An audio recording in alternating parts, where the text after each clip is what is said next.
Muito bom a gente poder estar de volta nesse dia separado pelo Senhor para o culto que lhe é devido, mesmo tendo que levantar nesse domingo, horário de verão, uma hora mais cedo. Lhe dizer uma coisa, normalmente nas nossas exposições eu tenho feito o seguinte: a gente tem olhado para o texto, principalmente dentro do seu contexto, ali do primeiro século, para as parábolas de Jesus nesse sentido, olhando o que essas palavras significavam ali para aqueles ouvintes originais, e normalmente no final a gente então se volta para algumas aplicações, depois de termos entendido o texto e depois de podermos então compreender, depois de termos compreendido, poder entender qual a relação que ele tem com as nossas vidas. Hoje a minha abordagem vai ser um pouco diferente. O texto que nós vamos ler e expor nessa manhã não é um texto muito grande, mas é um texto que tem muitas divisões. Então esse texto, basicamente, todos os versículos é uma divisão, traz uma ideia nova. Então, fazer essa exposição do seu contexto e trazer essas aplicações no final, talvez a gente teríamos aí alguns prejuízos na aplicação. Então, eu decidi fazer o seguinte: a maneira que nós formos expondo, eu já vou em algumas partes já trazendo algumas aplicações, para que assim a gente não perca a força do argumento. Por ter esse número de divisões, são basicamente 9 divisões, eu vou ter que tomar essa postura. É verdade que hoje eu vou ser extremamente beneficiado com o horário de verão. Afinal, o culto começou 1 hora mais cedo, isso quer dizer que eu tenho 1 hora a mais. Então eu estou extremamente feliz com isso. Eu queria chamar também a atenção para as crianças, para a atividade, e queria pedir aos pais que orientassem aí seus filhos com as atividades, tanto os menores como os maiores. Então nós vamos proceder na leitura do texto, e nós já vamos ler o texto olhando para a estrutura da parábola, e nós vamos ler versículo por versículo, mas já entendendo e já percebendo cada parte da estrutura da parábola. Então, a parábola se encontra em Lucas, capítulo de número 12, versículo 13 até 21. Queria que você abrisse sua Bíblia, por gentileza. Lucas, capítulo de número 12, versículo 13 a 21.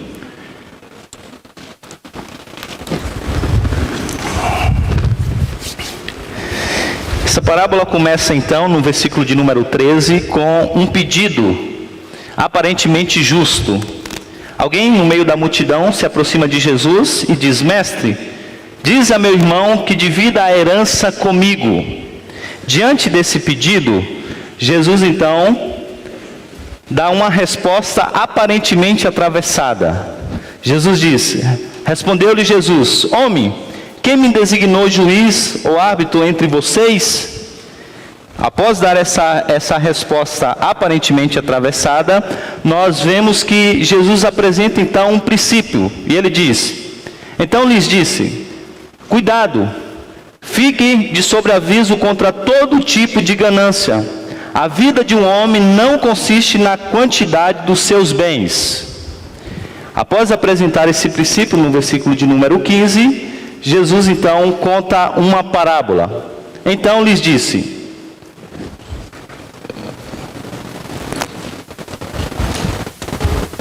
versículo de número 16, deixe-me ler aqui.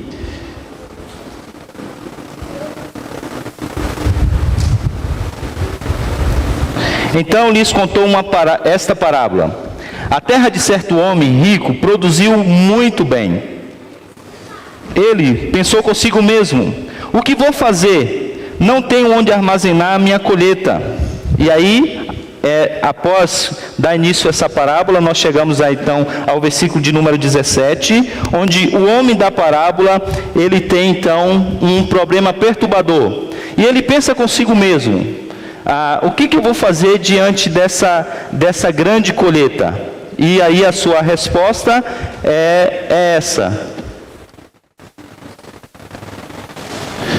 já sei o que eu vou fazer. Vou derrubar os meus celeiros e construir outros maiores, e ali guardarei toda a minha safra e todos os meus bens. E aí no versículo seguinte, nós encontramos um resultado que aparentemente ele sonhava. Eu direi a mim mesmo: você tem grande quantidade de bens armazenados para muitos anos. E aí o resultado tão sonhado: descanse, coma, beba e alegre-se. Chegamos então ao versículo de número 20, onde a morte é apresentada na parábola como um acontecimento inesperado. E o texto diz o seguinte: contudo, Deus lhe disse: insensato, ou em outra tradução, louco, essa noite a sua alma lhe será exigida. Então, quem ficará com o que você preparou? Depois então de ter dito essas palavras, nós chegamos ao versículo de número 21, onde um segundo princípio é novamente apresentado. E ele diz assim: assim acontece com quem guarda para si riquezas, mas não é rico para com Deus. Ok. Então essa é a parábola. Eu queria convidá-lo para que você baixasse sua cabeça e nós vamos falar com o Senhor mais uma vez, pedindo a sua orientação, pedindo a sua ajuda para esse momento que nós vamos expor a sua palavra. Vamos orar. Deus bendito, nós te louvamos pelo privilégio que o Senhor nos dá de poder conhecer ao Senhor por meio da tua palavra. Nós te louvamos pela maneira como o Senhor se revelou a nós. E nós queremos te pedir, Pai, que o Senhor nos abençoe nesse momento de exposição. Fala, Senhor, às nossas vidas, fala ao nosso coração. Nós queremos ser edificados por Ti. E nós precisamos da Tua ajuda, Pai. Pedimos-te isso e o fazemos em nome de Jesus. Amém. Certo homem tinha 2 filhos. Um era muito rico e outro um tanto pobre.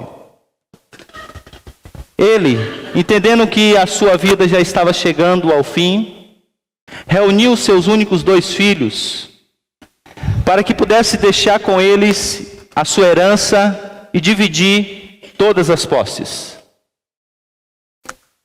Então, com aqueles filhos, ele demarcou todas as suas terras, separando-as. Naquele mesmo dia, ele veio a falecer. E aquele dia era um dia de sábado. Durante a noite, o filho mais rico não conseguia dormir, porque ele estava preocupado com uma coisa. Ele dizia para si mesmo: não foi justo o que o meu pai fez. Afinal, eu sou muito rico, eu já tenho muitas posses. E não é justo que essa divisão no meio seja feita. Meu irmão não tem as condições que eu tenho. E diante dessa reflexão, ele então toma uma decisão. Ele diz: eu vou dar parte do que eu tenho para o meu irmão. Mas se eu fizer isso pessoalmente, talvez ele fique envergonhado, ou talvez até mesmo ofendido. E ele toma uma decisão. Ele diz: já sei o que eu posso fazer. Levantarei de madrugada antes mesmo do sol nascer, e mudarei as demarcações feitas pelo meu pai, e deixarei com o meu irmão mais novo maior parte das terras. Nesse mesmo inteirinho, o seu irmão mais novo, que não tinha todas as posses que o seu irmão mais velho tinha, mas que tinha uma grande riqueza, tinha filhos, e muitos filhos, coisa que o seu irmão não tinha. Em um momento de pensamento consigo mesmo, ele começa a se questionar e chega a uma conclusão: não é justo o que o nosso pai fez. Afinal, eu não tenho tantas condições financeiras, mas eu tenho algo que o meu irmão não tem. Eu tenho filhos, eu tenho uma bela família, eu tenho uma linda família. E não é justo que eu fique com a metade de todos esses bens. Afinal, o meu irmão não tem a alegria de ter uma família como essa que eu tenho.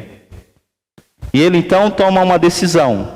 Vou dar parte do que eu ganhei para o meu irmão. Talvez, com isso traga algum gozo ao seu coração. Mas, se eu fizer essa proposta, talvez ele fique envergonhado e talvez ele fique até mesmo ofendido. Então eu sei o que vou fazer. Levantarei de madrugada antes mesmo do sol nascer.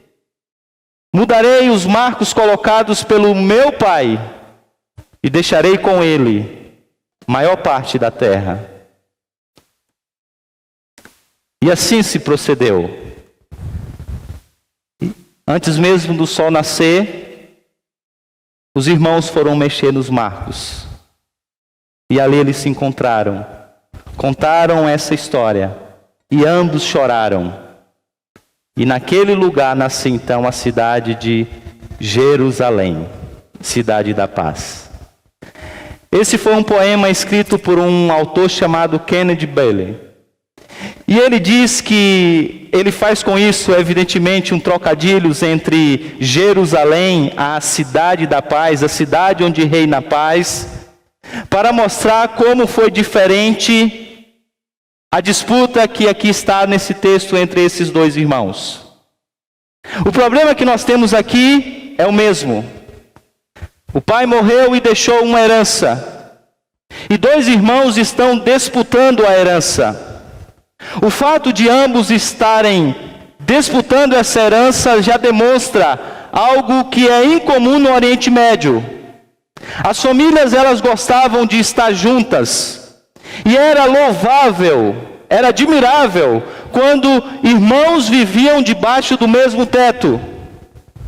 Lembre-se que quando o filho mais novo da parábola do pai amoroso, também conhecido como a parábola do filho pródigo, pediu parte da sua herança, a mensagem que ele queria deixar era: eu prefiro ver o senhor morto do que vivo. Porque de fato, desejar uma separação familiar é o mesmo que desejar a morte para quem convive debaixo do mesmo teto.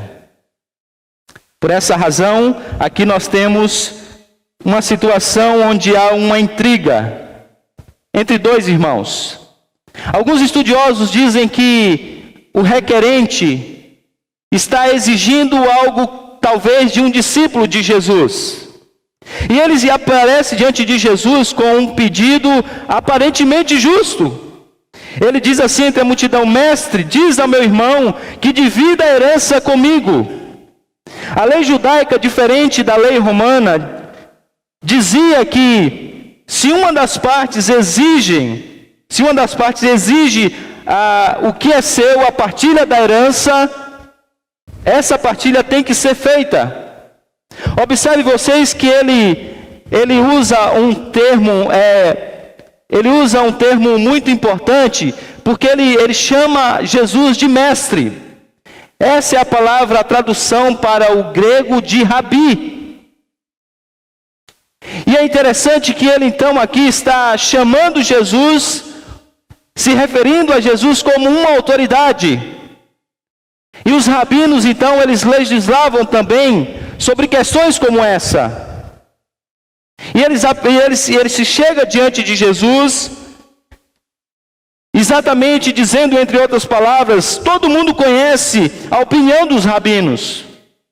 Todos sabem que quando alguém quer uma parte da herança, o outro tem que ceder.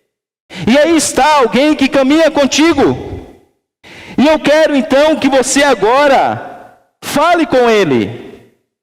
Mas observe vocês que esse requerente, ele não quer Jesus como um mediador. Na verdade, o julgamento já foi feito. O veredito já foi dado.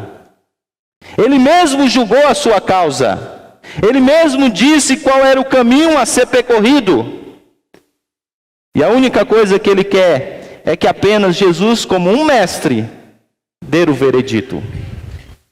Diante dessa situação, Jesus, percebendo que ele, na verdade, ansiava em usá-lo, Jesus responde de maneira, um tanto quanto, na nossa linguagem, aparentemente atravessada, porque Jesus responde: homem, quem me designou juiz ou árbitro entre vocês?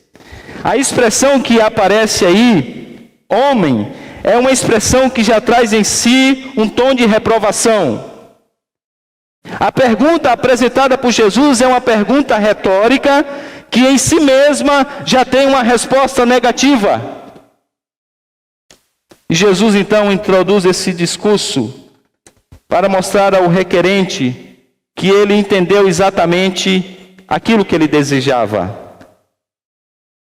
E Jesus diz então, ele faz um trocadilhos que não aparece em português, mas isso fica muito claro na língua original, mostrando que ele não veio para ser um divisor, mas sim um reconciliador. E depois dessa conversa inicial, Jesus então introduz um princípio. E ele diz: cuidado, fiquem de sobreaviso contra todo tipo de ganância. A vida de um homem não consiste na quantidade dos seus bens.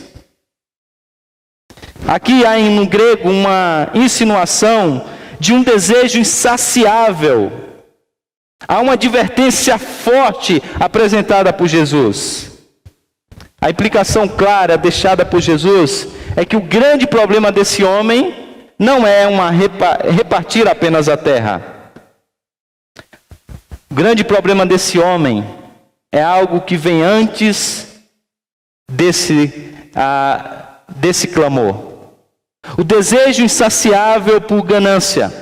E é interessante que a gente pode observar aqui que ele diz mentiras com as mesmas palavras que se fala a verdade. Aqui aparentemente há um clamor justo. Lembre-se, na domingo passado, a gente viu que quando nós temos uma necessidade de justiça, nós precisamos ir a Cristo.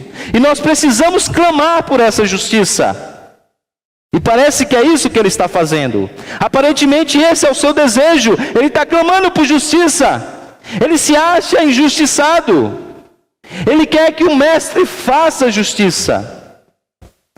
No entanto, Jesus observa, e Jesus, aquele que sonda o coração, observa exatamente a motivação pela qual aquele homem estava exigindo essa divisão. A motivação observada por Jesus está exatamente na ganância do seu coração. E é interessante que esse é um assunto que mexe com a gente. Porque mesmo havendo anticorpos escriturísticos suficiente para nos livrar dessa infecção, a ganância corre na nossa veia a todo tempo. A todo tempo. Entretanto, a gente observa que esse tiro, por um clamor de justiça do requerente, ele sai pela culatra. Porque Jesus agora ele não se coloca como um advogado de defesa, mas sim como um juiz entre ambos, apresentando exatamente aquilo que ele vai apresentar na parábola, a idolatria do coração desse homem. E nós precisamos entender o que é idolatria do coração. O nosso coração, ele toma coisas boas, coisas que são até mesmo desejáveis, e ele dá então a essas coisas um status divino.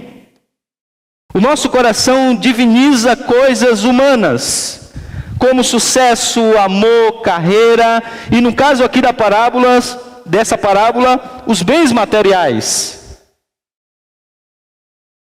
Porque o nosso coração chega ao entendimento que se nós alcançarmos essas coisas, nós vamos obter significado, proteção, segurança e satisfação. O problema desse homem, como a gente vai ver na exposição dessa parábola, é exatamente a idolatria do seu coração. É exatamente o amor e o apego ao dinheiro. E é interessante a gente observar, como já frisou o presbítero Fábio durante a liturgia, que esse é um problema democrático. Porque ele atinge ricos e pobres. Ele atinge homens e mulheres. Ele atinge adultos e até mesmo as crianças. Esse não é um problema como nós aparentemente sempre nos referimos, um problema de ricos. Normalmente quando nós falamos desse tipo de idolatria, do amor ao dinheiro ou da ganância, normalmente a gente se refere a quem tem posses. No entanto, Jesus vai mostrar que esse é um problema de todos nós. Porque o rico tem um desejo insaciável de guardar os seus bens. Aquele que tem menos condições tem um desejo insaciável de alcançar bens. Um acha que é feliz se continuar tendo. O outro acredita que será feliz se ter. E é exatamente sobre esse problema que Jesus vai tratar. E aí, para tratar disso, ele conta uma parábola. E o versículo de número 16, ele apresenta algo dizendo: então lhe disse, cuidado, fique de sobreaviso contra todo tipo de ganância.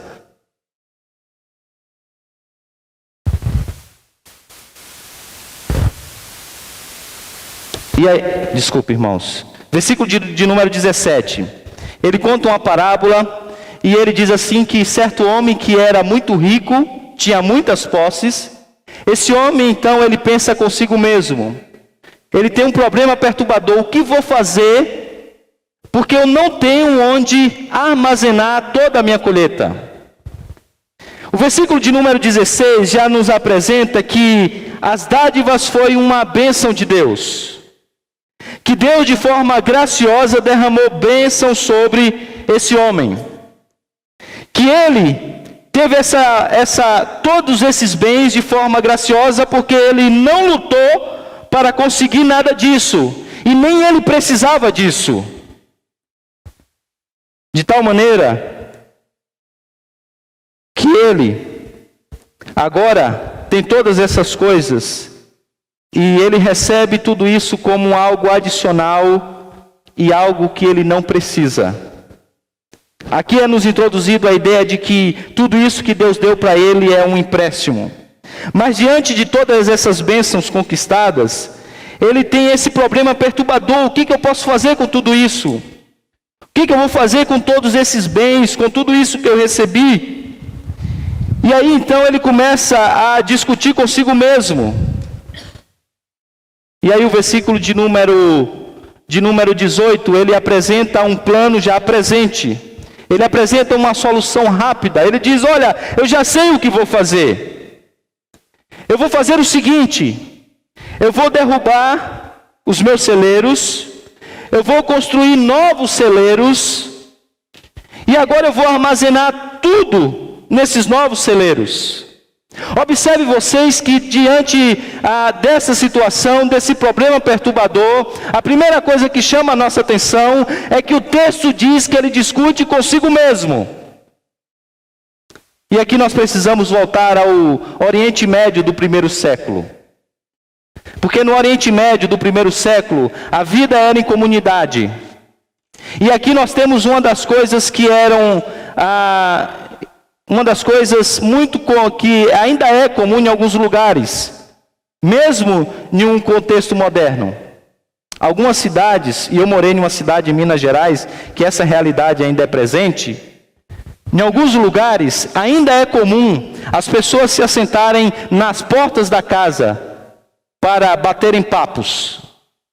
Por exemplo, o Governador Valadares, que é uma cidade que o calorão lá é imenso, alguns até dizem que lá é a filial do inferno.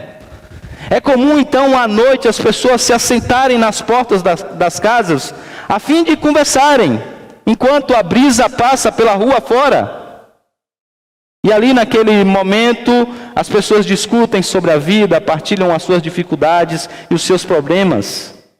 E é exatamente isso que está acontecendo aqui nesse texto.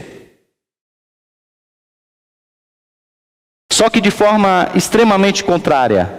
Se era comum então, se o que era comum a esse homem seria, no contexto de comunidade, discutir esse problema perturbador, esse homem, no entanto, ele discute consigo mesmo. E Jesus não coloca essa cena por acaso. Isso já mostra o egoísmo do coração desse homem. Isso já apresenta que ele não tem amigos. Ele fala consigo mesmo. Ele fala de si para si. E nesse falar de si para si, ele não, em nenhum momento ele pensa em repartir. Durante todos os momentos ele fala das minhas riquezas, do meu celeiro.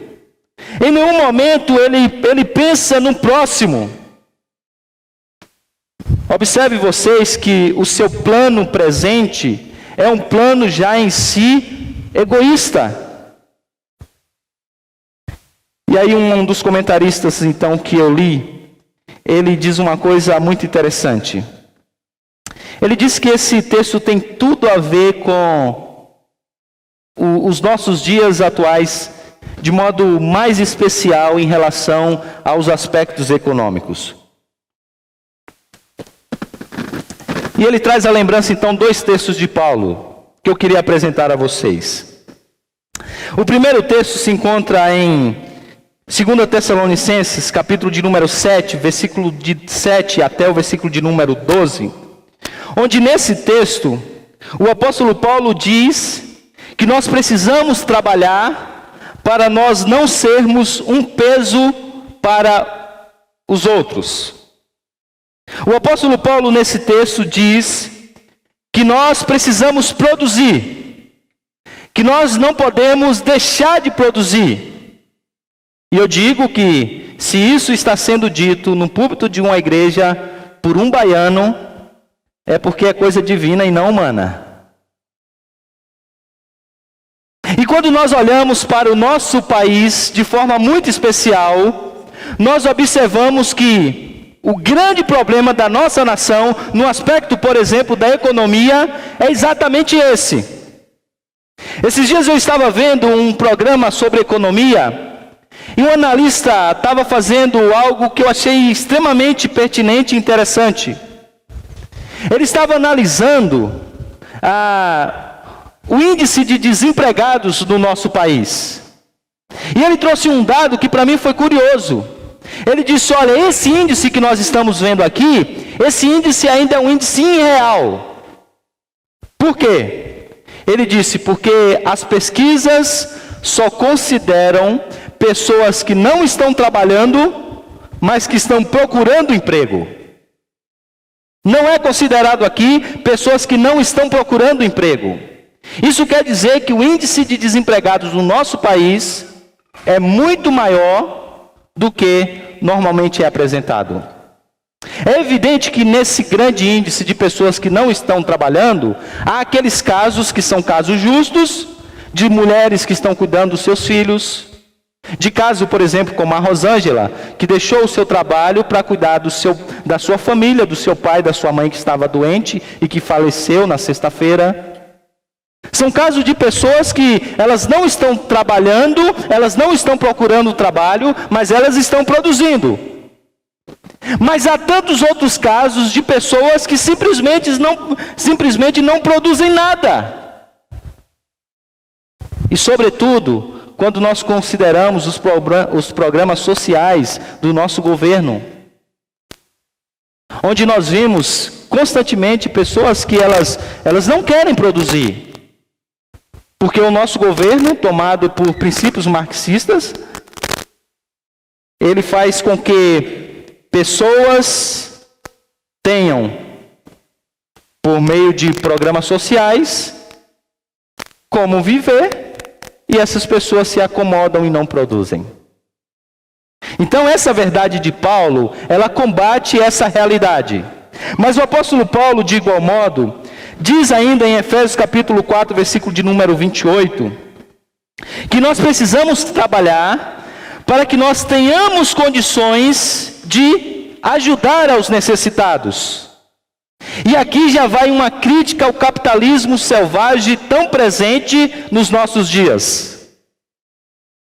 Porque o apóstolo Paulo, com esse versículo, ele nos apresenta a realidade ou o propósito pelo qual Deus nos dá forças para trabalhar, Deus nos dá condições para trabalhar, a saber, termos o nosso sustento e podermos então contribuir para outras pessoas.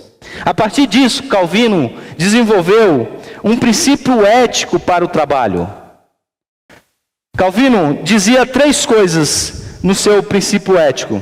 Primeiro, que nós precisamos trabalhar, porque nós fomos vocacionados para isso. E quando nós trabalhamos, nós estamos servindo e glorificando a Deus.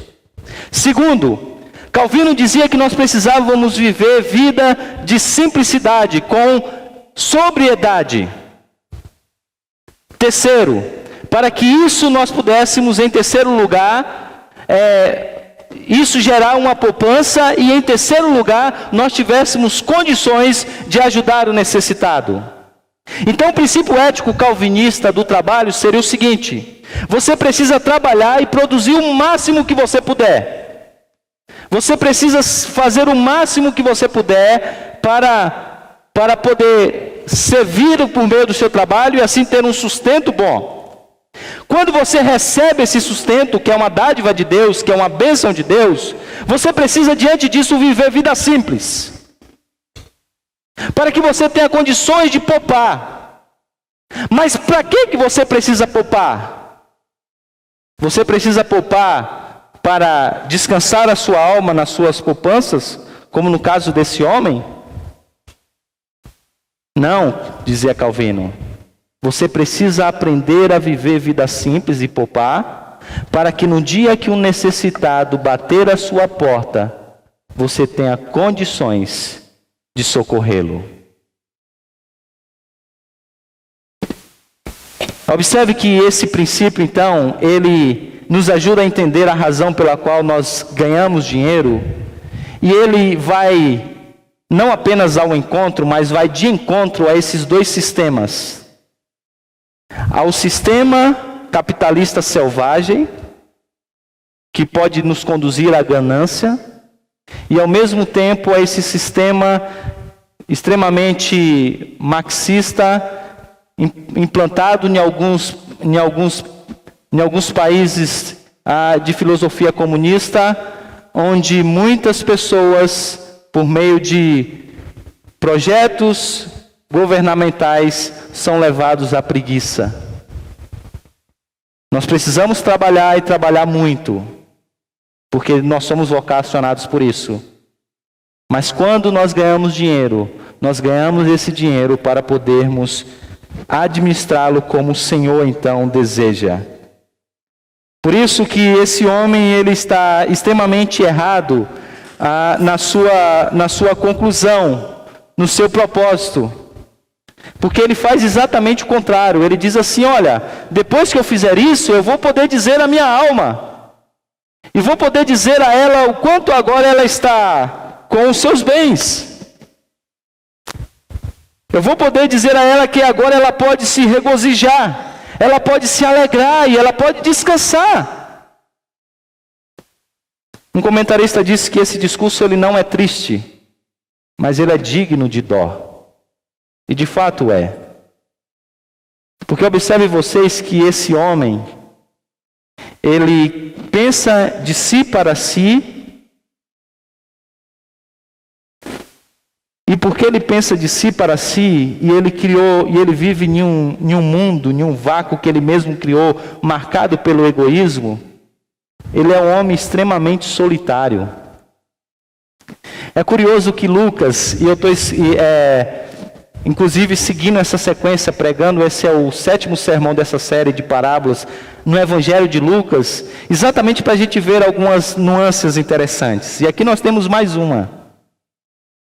Porque o termo que aparece ali, traduzido como alegre-se, é o mesmo termo grego usado na parábola do pai amoroso, também conhecido como a parábola do filho pródigo.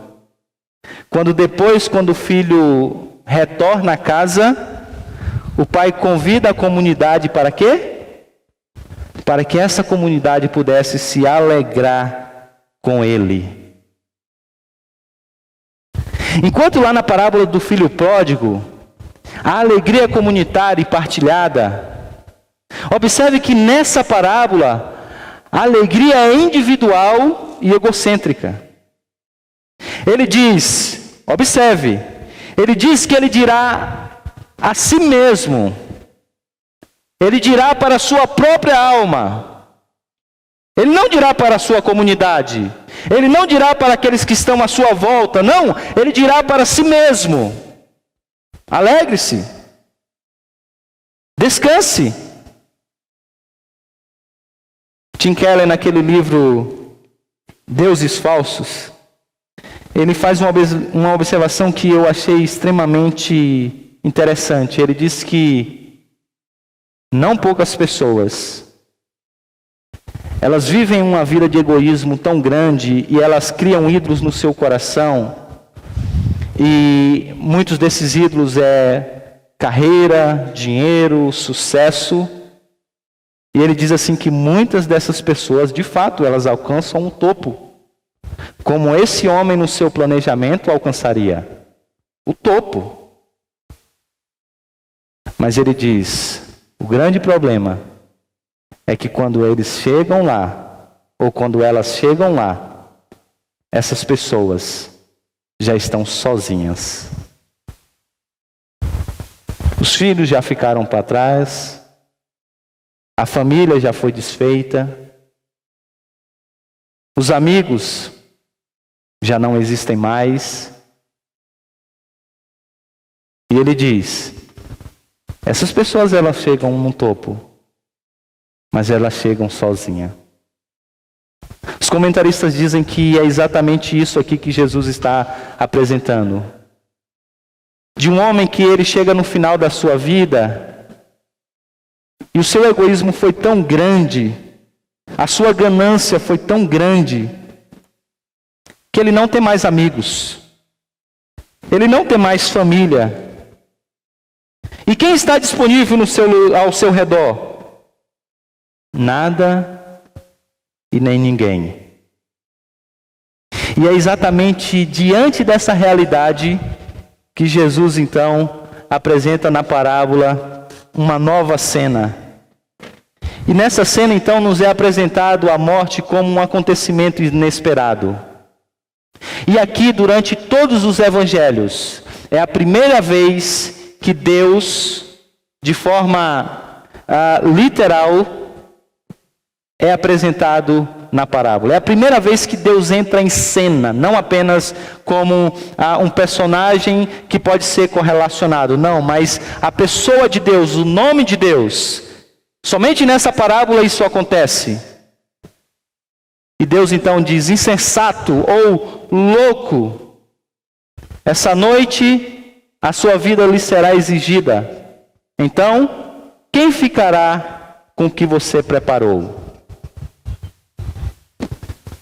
Quem ficará com o que você preparou?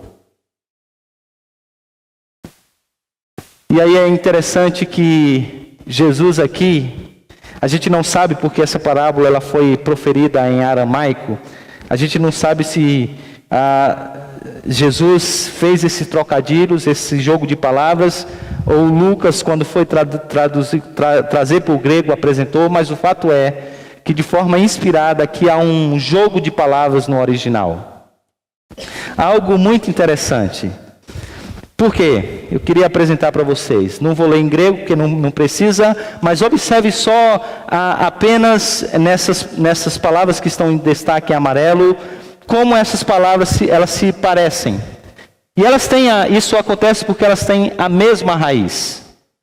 A raiz flon, que é a ideia de... É daqui que vem, por exemplo, a nossa palavra diafragma. Que os judeus entendiam que é exatamente nessa região aqui que está a essência da vida. Aqui que há o fôlego de vida. Aqui que é nas nossas entranhas que tudo acontece. Né? Aqui que reside as nossas emoções. E o rico, então, nos versículos anteriores, essas três palavras aparecem. Primeiro, ela aparece como a ideia de abundância de bens. Quando ele recebe essa abundância de bens. Essa abundância que é uma dádiva de Deus, ou seja, ele já era rico quando a parábola começa, ok? Ele já era rico. O que ele recebe é apenas um acréscimo, e ele não precisa disso, e ele tem agora uma abundância de bens. Diante disso, ele faz uma proposta, e essa proposta então traria uma boa vida. É o termo que aparece logo na sequência, quando ele diz, olha, eu vou encher os meus celeiros e aí eu vou poder descansar, ter boa vida. E aí então agora Lucas usa uma palavra que é ainda na mesma raiz, para mostrar que essa abundância de bens, quando ela é conduzida para produzir uma boa vida de forma egoísta, e não dentro do propósito de Deus, isso nada mais é do que uma insensatez. Isso é uma loucura. Ou seja, é alguém que é sem mente, sem as emoções. E aí é interessante que há 4 palavras na língua grega para louco. Dentre essas 4 palavras, 2 são mais fortes. E uma delas é exatamente essa que Lucas usa. E ele mostra então que é insensatez. É insensatez planejar tal coisa. É insensatez planejar um planejamento como esse. E por que insensatez? Ele então vai nos dizer. Ele fala que é loucura, porque haverá um dia em que a nossa alma vai ser pedida. E aí é interessante a gente observar que o termo será requerida, em grego, ele normalmente apresenta como um empréstimo. Ou seja, é como alguém que emprestou alguma coisa para o outro e chegou o momento em que alguém vem cobrar. Diz, eu quero de volta o que eu te emprestei. E aí, Jesus aqui, e Lucas deixa isso bem claro, ele apresenta a seguinte questão, ele diz, olha, no início da parábola ele já tinha apresentado um princípio. E o princípio é, tudo aquilo que Deus nos dá, Ele nos dá de forma graciosa. É algo gracioso que nós não merecemos. É algo que não é nosso. Por isso, o princípio da mordomia. O que você faz com o seu dinheiro é simplesmente administrar. Porque quem te deu foi Deus. Isso é fruto da bênção de Deus. É uma dádiva de Deus. Agora ele pega esse princípio e ele estica esse princípio. E ele diz, não. E não é apenas o dinheiro. Na verdade, a própria vida é uma dádiva de Deus. E Deus que deu, Deus vai pedir de volta o empréstimo. A tua alma, diz ele, será requerida. Deus que é o proprietário, tomará de volta. E diante disso, então, Jesus apresenta um último princípio, e aí nós chegamos no final. E o princípio é, assim acontece com quem guarda para si riquezas, mas não é rico para com Deus. A tradução que nos apresenta aí, ela é uma tradução, a tradução ela poderia, há 2 traduções possíveis. Essa é uma, e uma tradução mais literal que seria assim, o que ajunta para si e não para Deus, assim é quem ajunta para si e não para Deus que é rico. Essa tradução, que é a mesma tradução para NVI e para ARA, eu vejo ainda uma dificuldade nela ainda em relação a todo o contexto da parábola. Porque normalmente essa parábola é traduzida à luz de outros princípios do Novo Testamento. E existem outros princípios que nos dizem que nós precisamos entesourar nos céus e não na terra. Porque aqui tudo se corrói, tudo se estraga, mas no céu é guardado.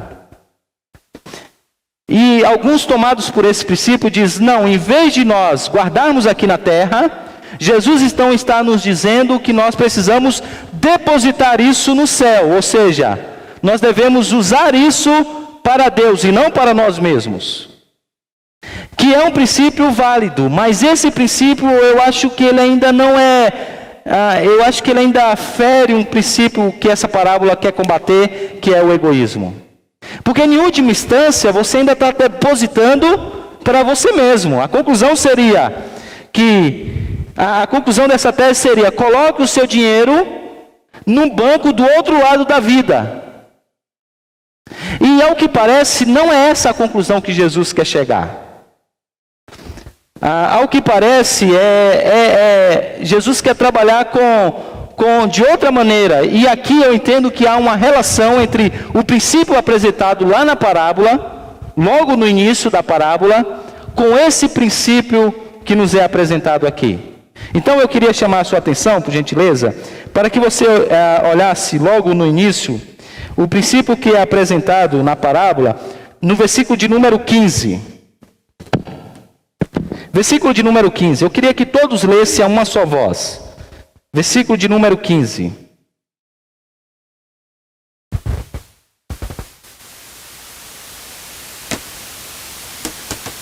Vamos lá? Então,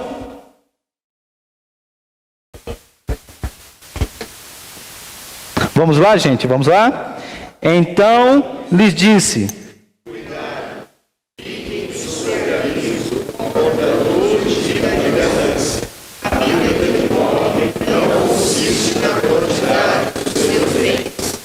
então esse é o princípio inicial apresentado por Jesus.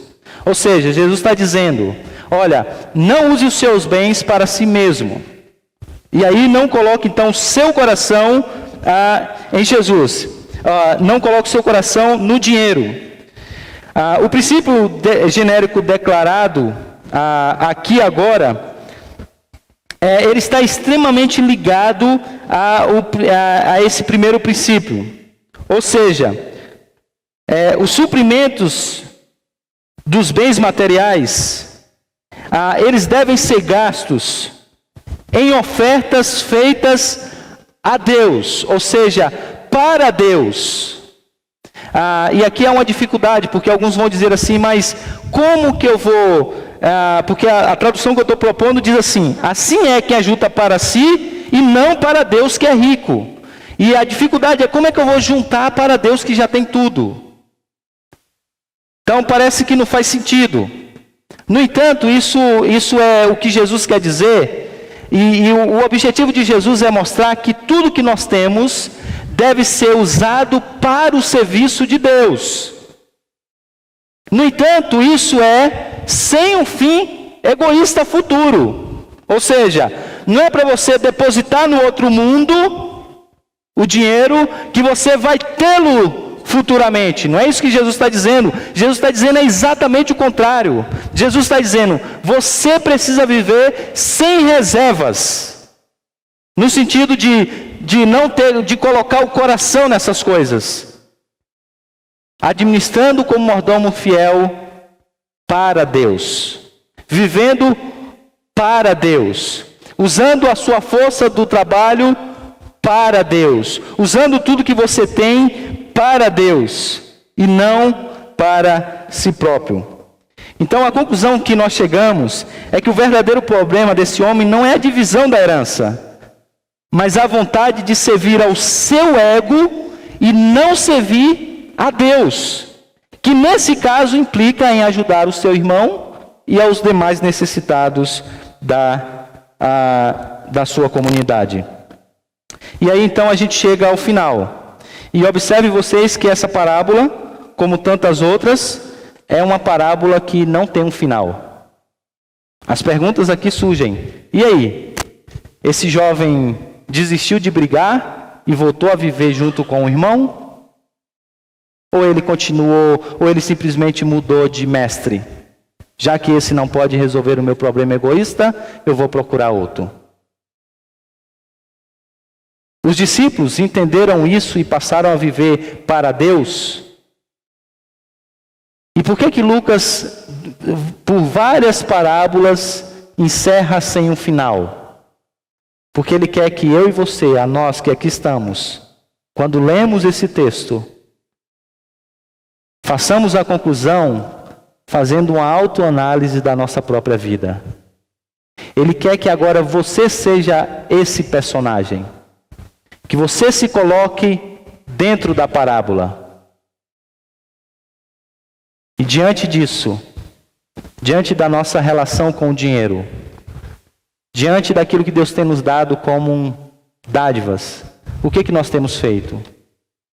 Temos vivido com tudo isso para nós mesmos? Ou temos administrado como mordomos para a glória de Deus? Vamos orar? Senhor, nós queremos agradecer ao Senhor pela Tua palavra que é viva e eficaz. Nós queremos agradecer-te, Pai, porque o Senhor é o Deus que fala às nossas vidas e ao nosso coração. Nós queremos te pedir, Pai, que o Senhor nos ajude a vivermos de maneira coerente com a Tua palavra. Pedimos a Tua ajuda, Pai, para não cairmos nas idolatrias apresentadas pelo dinheiro. Ó Deus, nós reconhecemos que de fato corre nas nossas veias o desejo pela ganância, mesmo diante de tantos anticorpos que a Tua palavra nos apresenta, como nós vimos mais um nessa manhã. Te pedimos que o Senhor nos ajude, Pai. Te pedimos que o Senhor nos oriente. Fazemos isso em nome de Jesus. Amém.